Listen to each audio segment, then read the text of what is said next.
guidance counselor on my voicemail sounded embarrassed. "Mr. Keene, I'm sorry to bother you at home, but Maya Collins may have to withdraw from college. The second payment from the Maggie Keene Opportunity Fund never arrived." I played the message twice. My daughter Natalie had told me 6 weeks earlier that Maya had dropped out. Not transferred, not delayed enrollment, dropped out. According to Natalie, Maya was one of 3 scholarship students who had changed plans, which was why our fund suddenly had money left over for a new outreach program. I was 67 years old, retired after 36 years as a high school principal, and I had spent most of my career listening to teenagers tell me stories they hoped I would believe. I knew the difference between confusion and contradiction. This was a contradiction, and it carried my late wife's name. I called the counselor back. Her name was Dr. Helen Ellis. She worked at the high school Maya had graduated from the previous spring. "I hope I didn't overstep," she said. "You didn't. Tell me what happened." "Maya received the first scholarship payment in August. Your foundation letter said the second installment would be sent directly to the college in January." "That's correct. It never came." "Did Maya contact our office?" "Several times." My hand tightened around the phone. "Who did she speak with?" "I'm not sure." "She emailed the address on the award letter." That email went to Natalie. My daughter had managed the day-to-day operations of the fund for almost 3 years. "Did anyone answer?" Dr. Ellis hesitated. "Yes, Maya was told there had been a funding delay." "When?" "Early January." I looked at the calendar on my desk. It was March 4. "Why is she about to withdraw now?" "She has been working extra shifts. Her college gave her extensions, but the remaining balance is due Friday." "How much?" $3,800. I closed my eyes. My wife Margaret had spent 27 years as a school counselor. She had watched too many capable students lose their future over amounts that looked small on a university budget and enormous on a kitchen table. That was why we started the fund. Not for gala dinners, not for our family name, for moments exactly like this. "Dr. Ellis, please tell Maya not to withdraw tomorrow." There was silence. "Did I tell her the payment is coming?" "You can tell her I'm working on it personally." That was my first decision. Before I asked who had lied, I made sure the student didn't lose her semester because adults had failed her. I called the college bursar's office with Maya's permission after Dr. Ellis connected us. Maya sounded terrified when she first came on the phone. "Mr. Keene, I'm sorry. I didn't mean to cause trouble." "You didn't." "I thought maybe I misunderstood the scholarship."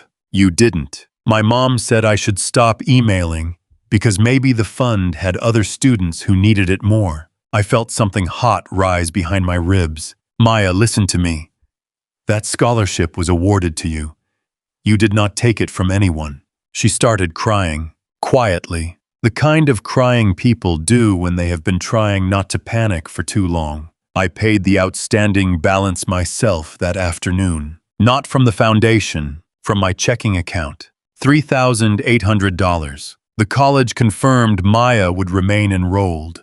Then I sat alone in my study and looked at a photograph of Margaret. She was standing beside the first 4 students our fund ever supported. All 5 of them were squinting into the sun. Margaret hated that picture. I loved it. She died 8 years ago from cancer. Before she died, she made me promise something. Don't let this become one of those charities that spends more time celebrating itself than helping people. I had laughed. That sounds like something a counselor would say. It sounds like something a wife is telling her stubborn husband to remember. I remembered, or I thought I had. The fund started small. A few teachers, some local business owners, friends. Then former students began donating. One became a dentist. Another became an engineer. A woman, Margaret had once helped through a violent home situation, sent us $500 every Christmas for 12 years.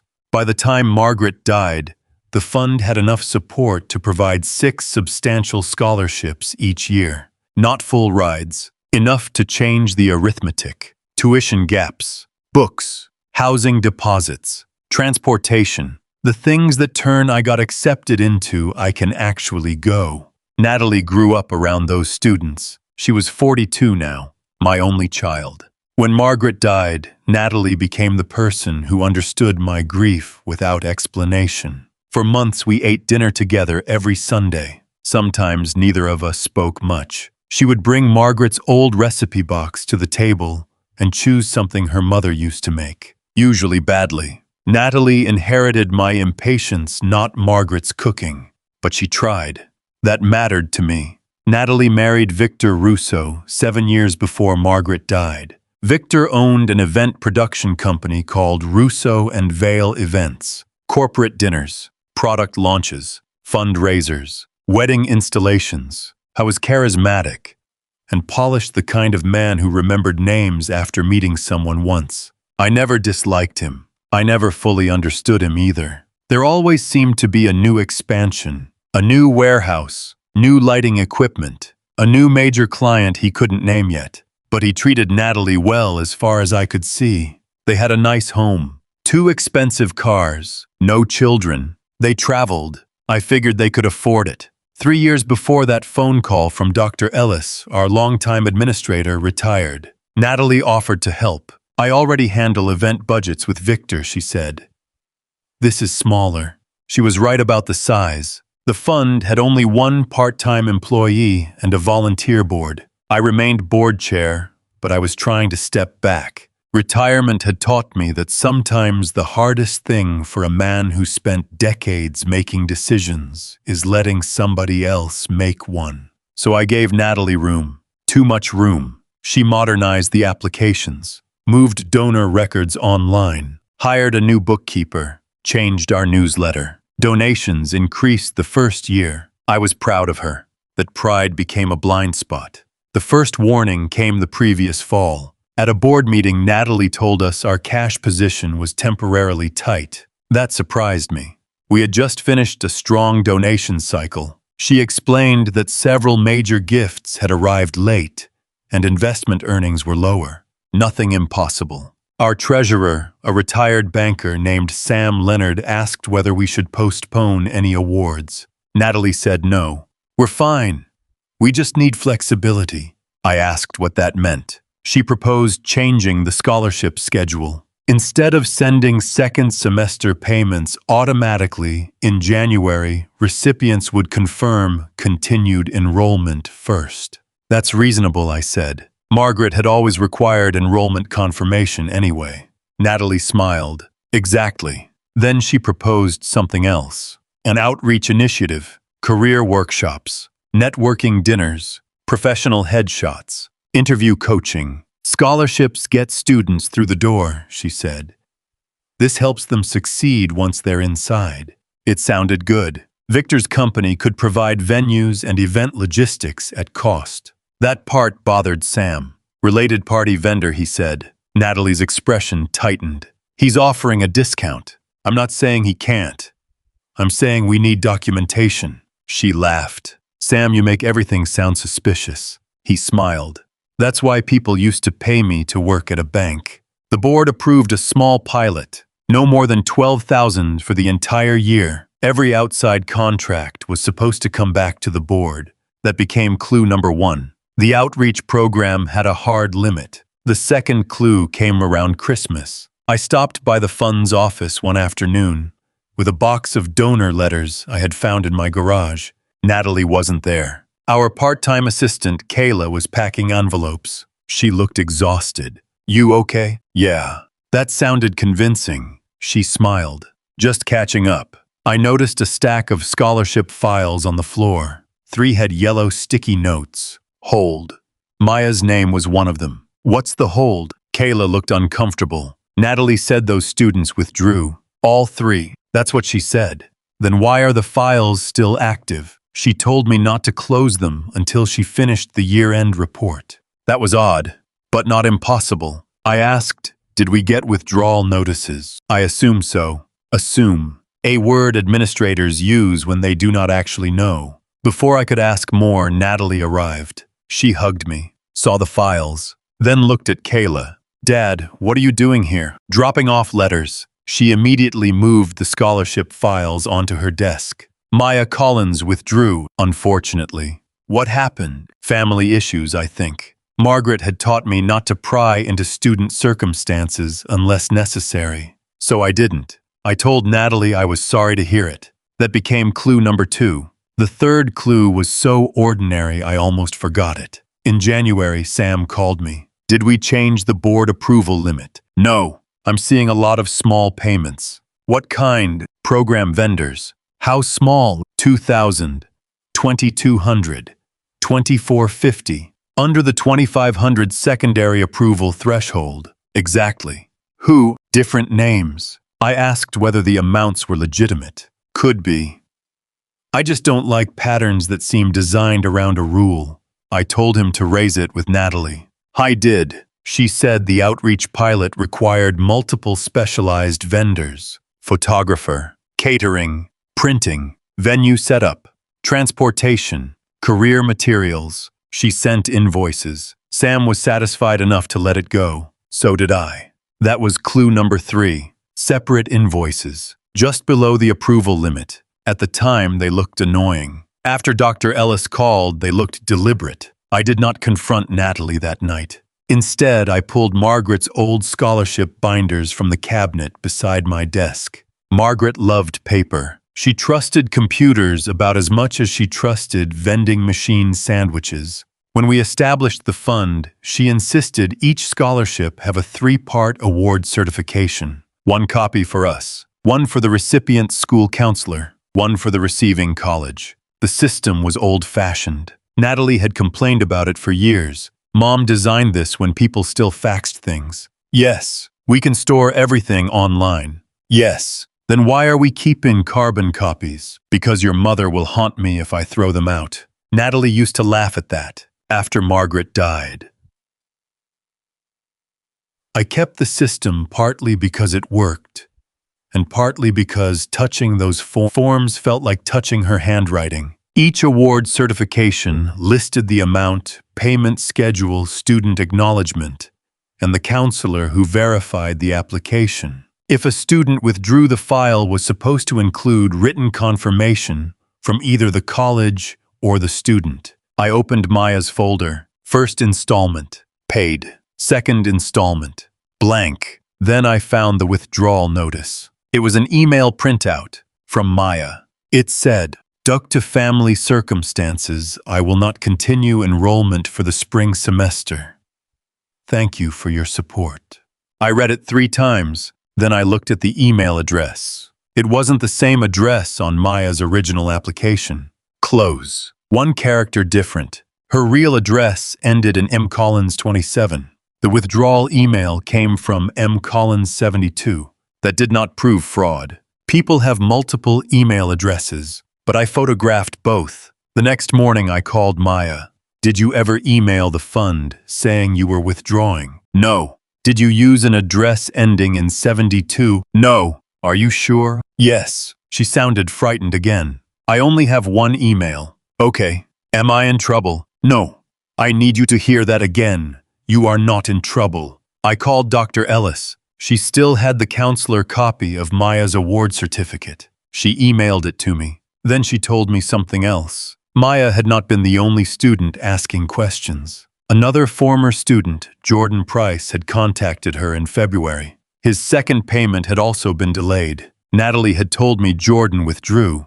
I hadn't. I called him. Same story. Then the third student, a young woman named Erin Shaw, still enrolled, still waiting. 3 students, 3 false withdrawal notices, 3 missing second semester payments. Now I had proof the apparent problem was deliberate. But I still did not know where the money had gone. That afternoon, I went to Sam's house. Sam was 71 and had the irritating habit of reading every document before speaking. I laid copies across his dining room table. He adjusted his glasses. "These students never withdrew." "No." "And Natalie told the board they did." "Yes." "Could she have been given bad information?" "She controls the email account." Sam looked at me.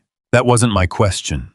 I was right. I needed to be fair even when fairness hurt. "I don't know." "Then we find out." We logged into the Foundation accounting portal using our board credentials. Not Natalie's, our own. The first thing Sam did was export the transaction history. Why? Because if someone changes descriptions later, I want today's version. Preserve first. Interpret second. I like that. We filtered payments from the previous 14 months. Russo and Vale events appeared twice. Both board approved. $6,000 total. Then we started opening the smaller vendors Natalie had mentioned. Bright Table Catering, 2 invoices.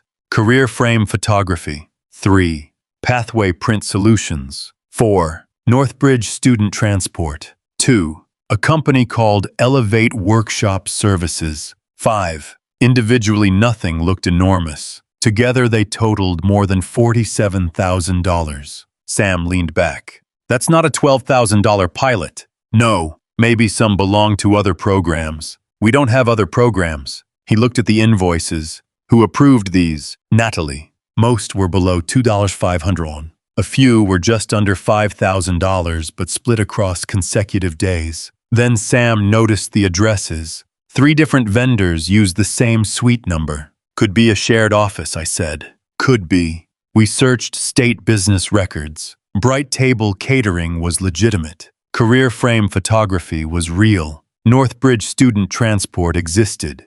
But Pathway Print Solutions and Elevate Workshop Services had both been formed within the previous year. Their registered mailing address matched a commercial mailbox facility. The contact number for Elevate went directly to voicemail. We were not investigators. We did not pretend to be. So we called an independent CPA firm the Foundation had used years earlier for a compliance review. I explained that we had concerns about scholarship disbursements and related party spending. They agreed to conduct a focused review.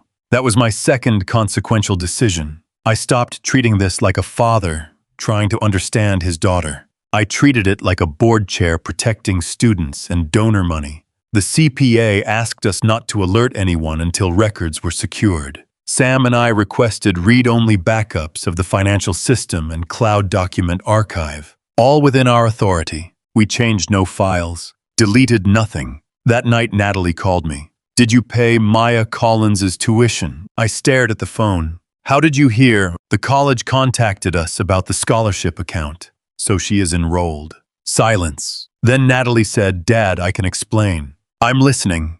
There was a communication mistake. 3 communication mistakes. Another silence. Who told you about Jordan and Aaron? They did. Her tone sharpened. You called students directly. Yes, that's inappropriate. They were awarded scholarships in my wife's name. I managed the program. You told the board they withdrew. That's what our records showed. Who created the records? I don't know yet. That answer was careful. Too careful. I said find out. I will. And don't delete anything. She exploded. Are you serious? Yes. You think I'm stealing. I said don't delete anything. You're unbelievable. Then she hung up.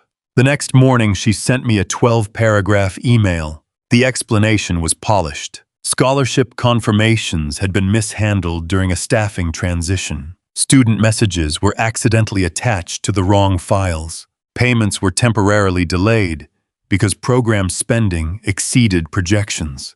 No student was intentionally denied money. She blamed inadequate procedures. She offered to resign if I no longer had confidence in her leadership. That last line was bait. If I begged her to stay, the issue became hurt feelings. If I accepted immediately, she could say she had been pushed out without review. So I replied, the board will review the records before making personnel decisions. Please continue ordinary duties but initiate no new vendor payments without written approval from Sam or me. Her answer came 3 minutes later. Fine.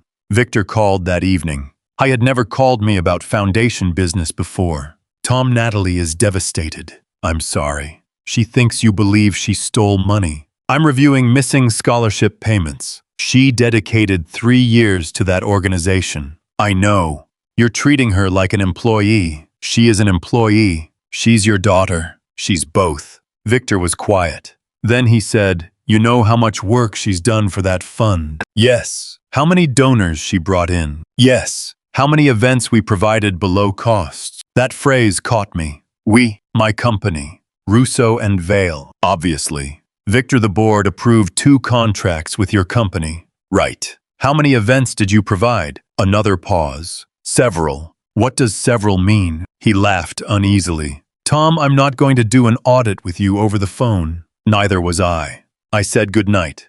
The CPA review began Monday. By Wednesday, we had the next layer. Pathway Print Solutions did not own printing equipment. It purchased print work from another company and resold it. The subcontractor, Russo and Vale Events, Elevate Workshop Services, had built the foundation for 5 career development workshops. 4 had never occurred. The 5th was a 90-minute session Victor gave at a community center. The foundation paid Elevate $11,800 across 5 invoices. Elevate paid most of that money to Russo and Vale as consulting support. Natalie's husband was receiving foundation money through intermediaries. Not every vendor was fake. That made the scheme harder to see. Bright Table really catered 2 events. Career Frame really photographed students, but legitimate invoices were mixed with padded and invented ones. The CPA estimated at least $61,400 had been diverted or unsupported over 14 months. The amount shocked me. The timing hurt more. The first questionable invoice appeared 3 months after Victor expanded his business into a new warehouse. I remembered the launch party. Natalie had stood beside me under hanging lights, smiling, while Victor thanked everyone who believed in the next chapter. Margaret's scholarship fund had apparently helped finance that chapter. The CPA also found something else. The 3 missing scholarship installments totaled $19,600. Within 10 days of those payments being placed on hold, the foundation paid $18,900 to outreach vendors connected to Victor's company. That was not proof of where each dollar physically went. Money is fungible, but the pattern was clear. Students lost money. Victor's vendors gained money. I went home and sat in Margaret's old chair. I wish I could tell you I felt anger first.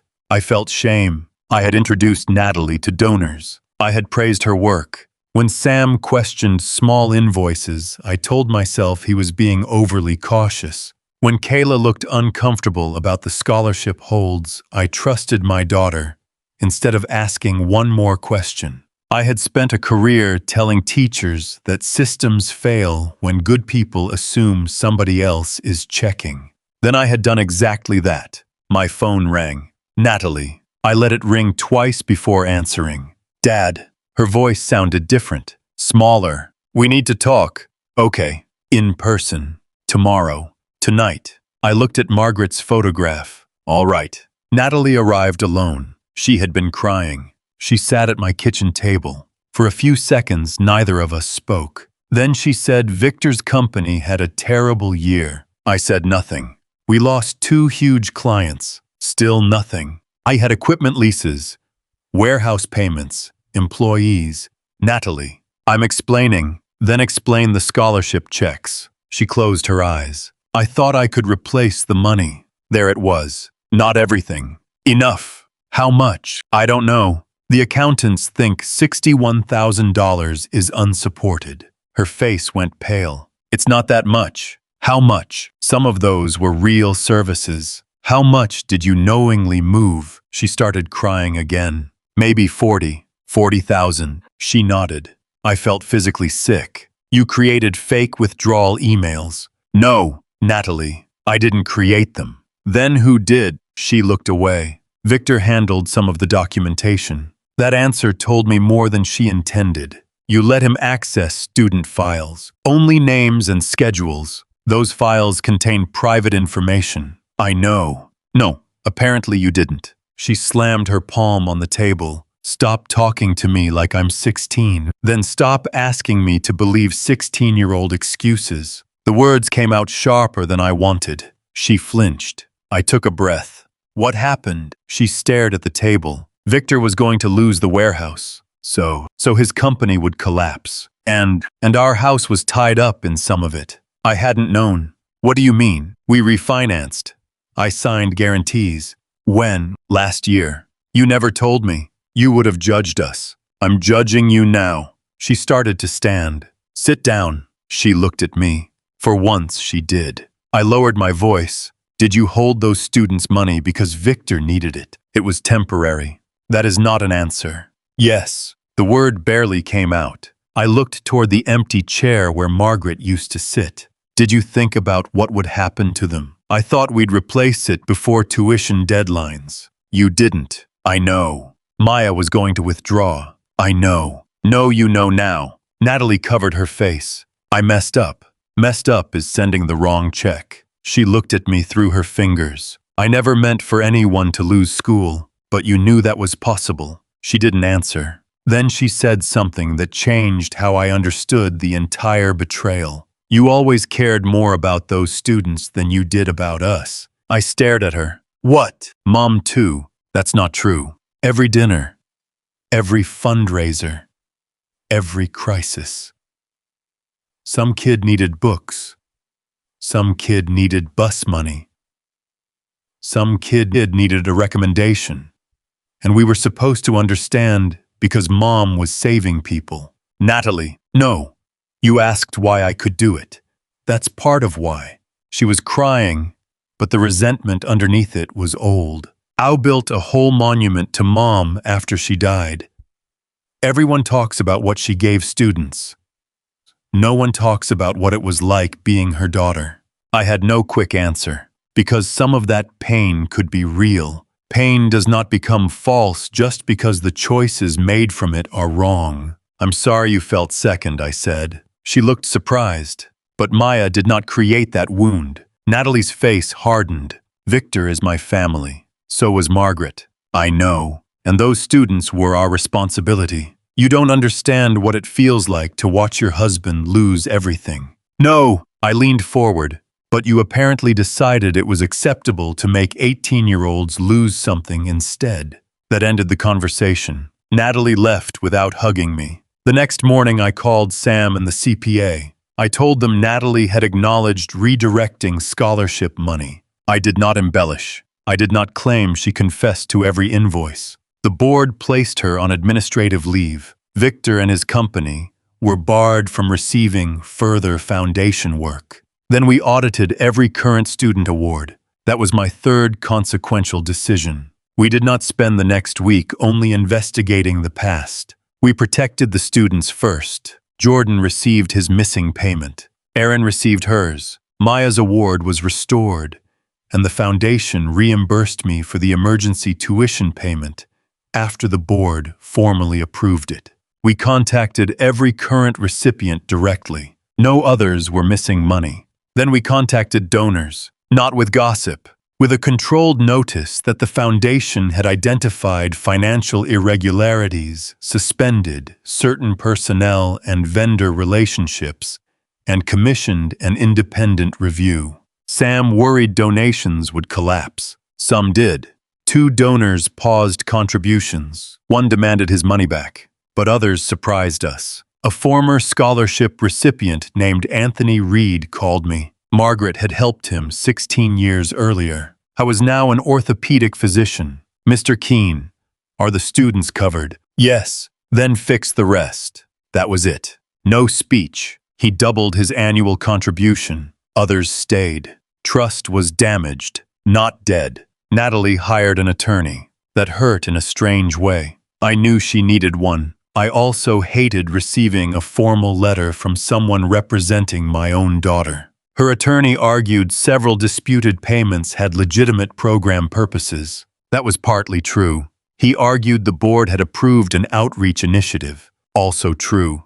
He argued Natalie had broad operational authority. True again. That was her strongest defense. The foundation had told her to build a program. Victor's company had provided some real work. Not every dollar was stolen. Not every invoice was false. If this became nothing more than father angry at daughter for spending money differently, she could muddy the entire issue. So we needed evidence that separated poor management from deliberate diversion. Margaret's old system provided it. The original scholarship certifications. 3 students had accepted awards. Their counselors had matching copies. Their colleges had enrollment confirmations. Yet withdrawal emails appeared only in our internal files. The fake email accounts had been created within days of the vendor payments. The CPA could not identify who physically created every account.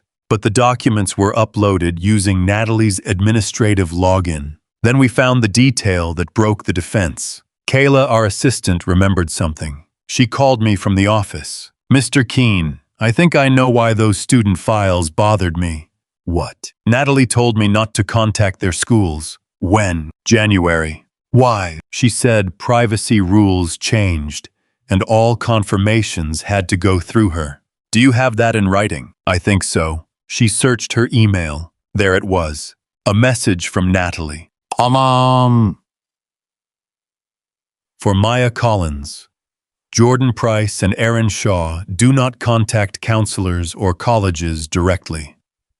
I'm handling their status personally due to sensitive family circumstances. All 3, the exact students whose payments were diverted. Natalie had isolated the information channel before the false withdrawals appeared. That turned negligence into intent. Victor's role became clearer too. The forensic accountant traced payments from Elevate Workshop Services to Russo and Vale, then from Russo and Vale to an equipment leasing company and the warehouse lender. Scholarship money had helped keep Victor's company afloat. The foundation's attorney recommended formal mediation before civil action, not because the evidence was weak, because recovering money quickly mattered more than a public family war. The board agreed. Natalie agreed too, probably because the alternative was worse. The mediation took place at the community college where Margaret and I had held our first scholarship orientation 18 years earlier. That wasn't intentional. The mediator's office simply happened to be there, but walking into that building felt like being followed by a ghost. Natalie sat across from me. Victor sat beside her. Their attorney was on one side. Our foundation attorney and Sam were beside me. The mediator, a gray-haired woman named Judith Park, sat at the end of the table. There were no donors, no audience, no dramatic crowd waiting for someone to be humiliated. Just the people directly responsible for fixing what happened. Natalie would not look at me. Victor did. He seemed angry. Judith began with the usual explanation. Confidential process. No interruptions. Goal of resolution. Victor's attorney spoke first. He emphasized that Russo and Vale had provided legitimate services.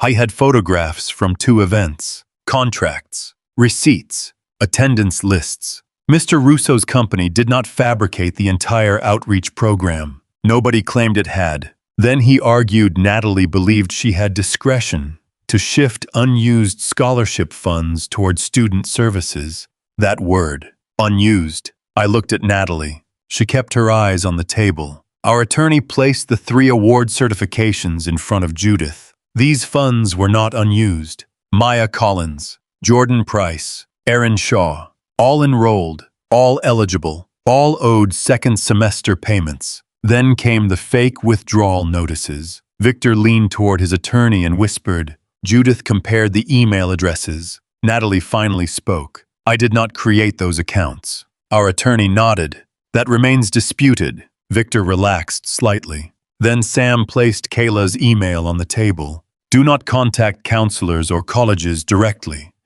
I'm handling their status personally. Natalie looked at it. Her face changed. Earlier clues were becoming one story. The held files, the fake withdrawals, the split invoices, the restriction on outside verification. Victor said, that still doesn't prove she created fake emails. No, I said. Everyone looked at me. It was the first time I had spoken in nearly 20 minutes. It proves she made sure no one checked them. Natalie looked up. Her eyes filled. Victor leaned back. Judith asked him about Elevate Workshop Services. His attorney answered. A subcontracting arrangement, administrative support, event development. Then our CPA summary showed where most of Elevate's money went, directly to Russo and Vale. Victor's lawyer objected to the characterization. Judith raised a hand. This isn't court. I'm looking at the financial sequence. She traced the dates. The students' payments were held. Vendor invoices were submitted. Vendor funds moved to Victor's company. Victor's company paid overdue warehouse and equipment obligations. Victor's face became red. He said my company was owed money. For what? Sam asked. Services. Which 5 workshops did Elevate provide? Victor looked toward his lawyer. The lawyer answered carefully. Documentation for some program activity is incomplete. Sam almost smiled. 4 of the 5 workshops never occurred. Victor snapped because Natalie canceled them. The room went silent. Natalie turned toward him. What? He realized too late what he had said. Our attorney asked, when were they canceled? Victor said nothing.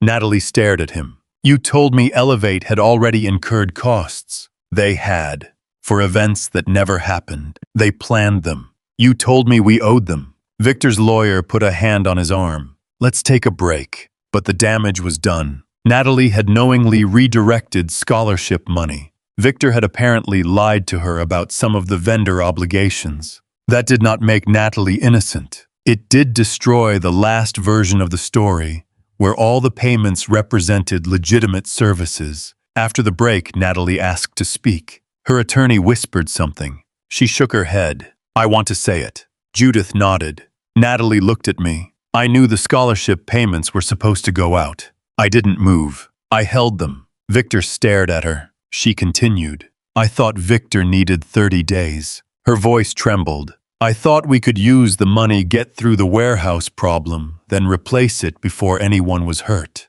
Maya almost left school, I said. I know. No. I kept my voice low. You know now because her counselor called me. Natalie nodded. Tears slipped down her face. I know. She looked toward the scholarship certifications. I made those students invisible because I needed the money to look available. That sentence hurt more than any dollar amount. Made them invisible. Margaret had spent her entire career making students feel seen. Our daughter had hidden them on paper. Natalie said I didn't create all the vendor paperwork. Victor handled that. Victor said Natalie. She ignored him. But I knew enough. Her attorney closed his eyes. I told Kayla not to call the schools. I approved the holds. I told Dad they withdrew. I looked at her. Why? She wiped her face. Because I thought if I could fix it, before anyone knew, it wouldn't become real. That was the logic. Not evil. Not stupidity. A lie people tell themselves when they want the benefit of wrongdoing, without accepting the identity that comes with it. If I repair it before anyone sees, then I never really did it. Judith asked what resolution Natalie was willing to consider. Her attorney requested another private session. 3 hours later, we had the framework. Not magic. Not instant forgiveness. Natalie resigned from the foundation permanently. Victor and Russo and Vale were barred from any future work with us. Natalie agreed to repay the documented scholarship funds and improper expenses for which she accepted responsibility. Victor's company agreed to repay additional disputed vendor amounts rather than fight the issue through years of litigation. Their home would not be seized overnight. Nobody was dragged away. There was a repayment schedule secured through assets and business proceeds. The foundation reserved its rights if payments failed. The independent review would be completed regardless. We also adopted new controls. No related party vendor without full board approval. No program administrator could change student status without independent school confirmation. No vendor payments could be split to avoid approval thresholds. 2 signatures for all non-scholarship spending. Sam looked at me when that last rule passed. Took you long enough. I was right. Victor's business did not survive the year. Not solely because of the foundation. It was already in trouble. The warehouse closed. Most employees found other jobs. Victor and Natalie sold their large house and moved into a smaller townhouse. Their marriage became strained. 6 months after mediation, Natalie told me they had separated. I did not celebrate. I did not tell her she deserved it. Family justice is not supposed to make you hungry for every possible punishment. The purpose was to restore what had been taken and protect the people who had been used. Maya stayed in school. Jordan did too. Aaron graduated the following spring. At our next scholarship cycle, applications dropped. Word had spread. Some counselors were cautious about recommending us. I understood. Trust does not return because you issue a press release. So I went back to work. Not as principal, as the old man Margaret used to tease for needing to fix everything personally. I visited schools. I sat with counselors. I explained the new controls. I answered uncomfortable questions. One counselor asked, "Why should families trust your fund now?" I said, "They shouldn't, because I ask them to. They should, because we've made it harder for any one person, including me, to misuse it." That answer seemed to help. The following year, applications recovered. Sam became board chair. I stepped down. That surprised everyone, especially Natalie. She came to my house one Sunday about 10 months after the mediation. We had barely spoken outside repayment updates and family necessities. She stood on my porch holding Margaret's recipe box. "I found this." "Where?" "In our storage unit." I let her inside. She put the box on the kitchen table, the same table where she had admitted holding the scholarship payments. For a while, neither of us touched it. Then she said I started therapy. I nodded. "I'm not telling you because I want credit." "Okay, I understand some things now." I waited. She looked at the recipe box. "I spent years being angry at Mom for being important to other people. That was hard to hear. I loved her." "I know. I also hated sharing her." I sat across from her. "You were allowed to feel that. I wasn't allowed to steal scholarship money."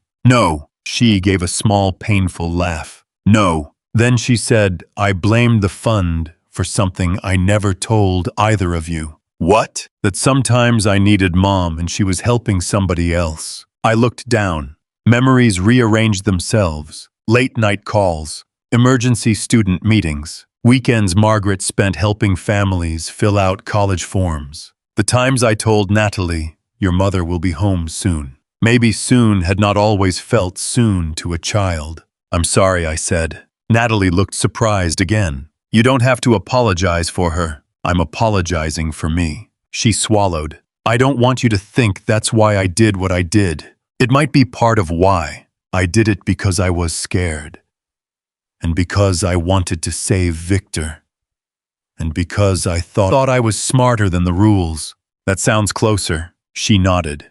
Then she asked the question I had known would eventually come. "Do you forgive me?" I looked toward Margaret's photograph on the shelf. "I'm trying." Natalie's eyes filled. "That's fair. But forgiveness isn't the same as putting you back in charge of anything." "I know. I need you to know that." "I do." We opened the recipe box. Margaret had cards in there written in 3 different inks. Her handwriting changed over the years. One card was for chicken pot pie. Natalie laughed. She always burned the bottom. She blamed the oven. It was her. It was definitely her. For the first time in almost a year, we laughed together. It didn't erase anything. I didn't want it to. Erasing was how the trouble began. The fund still uses Margaret's old 3-part award certification. Digital now. But every student's status must be independently confirmed. Sam calls it Maggie's ghost rule. I like that. 2 years after Maya's counselor called me, I attended Maya's graduation.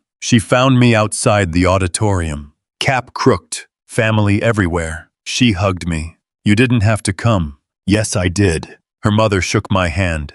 Then Maya pulled something from her graduation gown. An envelope. Inside was a check for $50 made out to the Maggie Keene Opportunity Fund. I looked at her. "You're graduating with student loans." "I know. Keep this." "No." "Maya."